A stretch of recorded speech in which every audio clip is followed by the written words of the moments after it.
Oi, alunos do segundo ano, tudo bem? Vamos dar continuidade à nossa aula de hoje, né? Como é segunda-feira, então nós teríamos, se nós estivéssemos lá na escola, aula de português e geografia. Então, como a aula de português ela já foi enviada, agora nós vamos trabalhar com geografia. Então, vamos lá. Vocês vão abrir o módulo na página 271, Escola para Todos. É essa página aqui, tá bom? Então, como nós já conversamos várias vezes, no Brasil, todas as crianças têm direito à educação, né? A gente já aprendeu isso em outros capítulos, mas nem todas as pessoas têm a oportunidade de estudar. Então, vamos lá, ó. Vamos ver o que acontece nesses casos quando as pessoas não têm o direito de estudar. Iniciando então a página 271. Nem todas as pessoas têm oportunidade de estudar quando elas estão na idade escolar. O que é a idade escolar? É a idade, por exemplo, vocês têm 7, 8 anos e estão na idade escolar. São pessoas que, por exemplo, têm 20, 30, 40 anos e elas não tiveram oportunidade de estudar quando elas tinham a idade que vocês têm, certo? Então, o que acontece? Muitas chegam à idade adulta sem saber ler, escrever, fazer contas, por elas não terem tido a oportunidade de ir à escola na época, né, no período da idade escolar. Então, sem alguns dos conhecimentos que nós adquirimos na escola, além de termos dificuldade de nos comunicar com outras pessoas, ler endereços, por exemplo, tomar um ônibus, não conseguir ler uma receita, enfim. Então, são coisas simples, mas que quando a pessoa não tem o acesso à escola, ela não consegue, porque ela não aprendeu a ler, a escrever, a fazer cálculos. Isso é muito importante. Por isso que a gente reforça, né, para que vocês estudem todos os dias, aproveitem a oportunidade que vocês têm para estudar, tá bom? Bom, quando as pessoas não sabem ler nem escrever, elas não conseguem escrever o próprio nome, certo? E aí, o que elas precisam fazer? Olha só, elas precisam carimbar o dedo para poder se identificar. No caso, nós sabemos escrever o nosso nome, então eu vou lá, eu escrevo meu nome, então eu estou identificando, meu nome é Cristina. Agora, quem não sabe escrever, como que eu vou saber?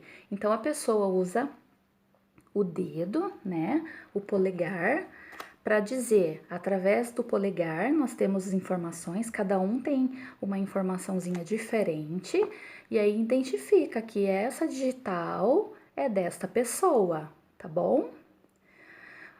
Vamos prosseguir para a próxima página, página 272.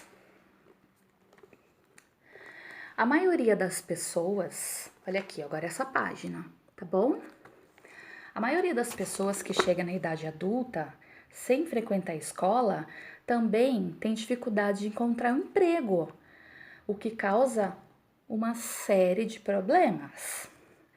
Desse modo, muitos adultos resolvem voltar a estudar para que eles possam conseguir um emprego, né? Porque a maioria dos empregos precisam que as pessoas saibam ler, escrever, fazer um cálculo. E aí, esses adultos precisam voltar para a escola para poder estudar, para poder ler, né? E poder conseguir um emprego digno. Então, nessa foto aqui, pessoal, nós temos uma sala de aula, né? Só que essa sala de aula não é igual à sala de aula de vocês. Aqui é uma sala de aula para adulto, para aquelas pessoas que não tiveram oportunidade de estudar na época que vocês estão, né? Na época da fase escolar. Essa sala de aula aqui, ela se chama EJA, Educação de jovens e adultos. Então, são adultos na fase de alfabetização. Então, geralmente essas pessoas, elas trabalham durante o dia e vão estudar que hora? À noite, né? Porque elas precisam trabalhar, mas elas precisam também estudar. Aqui embaixo tem uma pergunta que eu gostaria que vocês refletissem. Será que é importante frequentar a escola? Será que é importante só ir para a escola? Ou será que é importante prestar atenção, aprender, né? A fazer tudo que a gente precisa fazer, porque algumas pessoas podem pensar, eu vou na escola, mas é só ir à escola? Não, nós temos um compromisso, nós vamos à escola para aprender a ler, aprender a escrever, aprender a fazer cálculos, fazer amizades, né? É bem diferente. Então, vamos agora, olha só, página 273, nós temos aqui alguns exercícios. Alguns, inclusive, de entrevista. O número 1, nós temos aí. A tia Cris está fazendo a leitura aqui, mas vocês vão acompanhando aí, tá? No módulo, página 273. Eu estou fazendo, pessoal, igual na sala de aula, tá? Quando a tia Cris sugere uma atividade, o que eu faço? Eu leio a questão e eu explico. Aí, quando surgir dúvidas, o que vocês vão fazer? Vão perguntar para a tia Cris, tá bom? Então, vamos lá, ó. Leia a manchete a seguir e depois responda as questões. Então, a manchete que nós temos é esse retângulo cinza que está aí escrito assim. Educação de jovens e adultos de Jundiaí é destaque em revista. Reportagem relata experiências positivas de Jundiaí e outras 2 cidades. Na letra A, vocês vão responder para mim, qual é o principal assunto tratado na manchete acima? A manchete, pessoal, geralmente é aquele trecho que está escrito com letra grande, geralmente em negrito, tá bom? Então, é isso que vocês vão responder aí na letra A. Na letra B, vocês vão produzir, vocês vão fazer uma frase que incentive as pessoas voltarem a estudar. Tá? Então, vamos pensar, o que eu posso falar, né, para alguém que não está estudando, né, algum adulto que não teve a oportunidade de estudar, para que ele volte para a escola? O que a gente pode falar para essa pessoa? Daí vocês vão escrever aí na letrinha B, certo? O número 2 é uma entrevista. Vocês podem fazer com qualquer pessoa aí da casa de vocês, tá bom? Você conhece alguém que não estudou quando era criança? Se você conhece, converse com essa pessoa e pergunte se isso lhe trouxe dificuldades e se voltou a estudar depois de adulta. Anote as respostas, tá bom? Nesse período, como nós não estamos podendo sair de casa, então vocês vão fazer essa pergunta para qualquer pessoa daí de casa, tá bom? Tia Cris, se eu não conhecer ninguém, é só escrever, eu não conheço, tá? Eu não conheço ninguém que não estudou quando era criança, tá? Então, vamos lá, pessoal, página 274. Eu e os outros na escola. O que esse capítulo, ele nos ensina? Olha só, a escola é um lugar de convivência, né?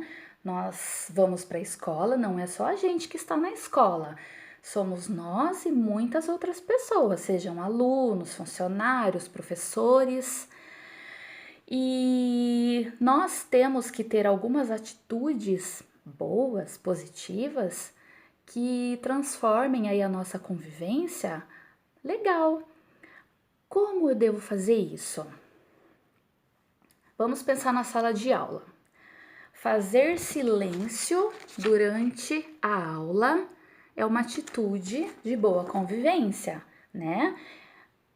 Eu deixo a minha professora falar, eu respeito os meus amigos, quando eu preciso falar, eu levanto a minha mão. Então, isso é uma atitude de boa convivência, tá? Esperar a vez, por exemplo, quando você estiver na cantina da escola, eu devo passar na frente ou eu espero a minha vez? Não, tem a fila. Nós devemos esperar a nossa vez. Isso é boa convivência? Sim, porque imagina se eu chegar, tem uma fila, um exemplo, 5 pessoas. E aí eu chego, eu quero ser atendido na hora. É correto isso? Claro que não, né? Outra coisa também que a gente não pode esquecer: manter o ambiente limpo e organizado são atitudes de boa convivência, porque eu devo observar o espaço. Eu cheguei, o espaço tá limpo, eu vou jogar papel, eu vou fazer de qualquer jeito? Não. Manter o ambiente limpo e organizado também são atitudes de boa convivência. Mais uma aqui, ó. Cuidar bem dos livros da biblioteca. São atitudes de respeito com os materiais. Por quê? Os livros da biblioteca não é só eu que uso, são vários alunos. Então, eu devo emprestar os livros, mas eu devo devolver em boa situação, em boa qualidade, para que outras pessoas possam ler o livro também, tá? Então, atitudes de respeito e de harmonia fazem parte da boa convivência dentro da escola, tá? Muito bem. Outra coisa muito importante, que nós temos inclusive um cartaz lá na escola, são aquelas palavrinhas mágicas. Para eu ter uma boa convivência, eu devo chegar no ambiente, dizer bom dia, boa tarde, boa noite, né? Pedir licença, desculpas, falar desculpas, sem querer eu encostei meu braço no amigo. Então, essas palavrinhas mágicas são muito importantes, nós devemos usá-las sempre. Não esqueçam, tá bom? Lá no final da página 275, nós temos uma pergunta. A escola é o lugar em que mais convivemos com pessoas que não são da nossa família. Que outras atitudes vocês e os seus colegas podem ter para que haja uma boa convivência?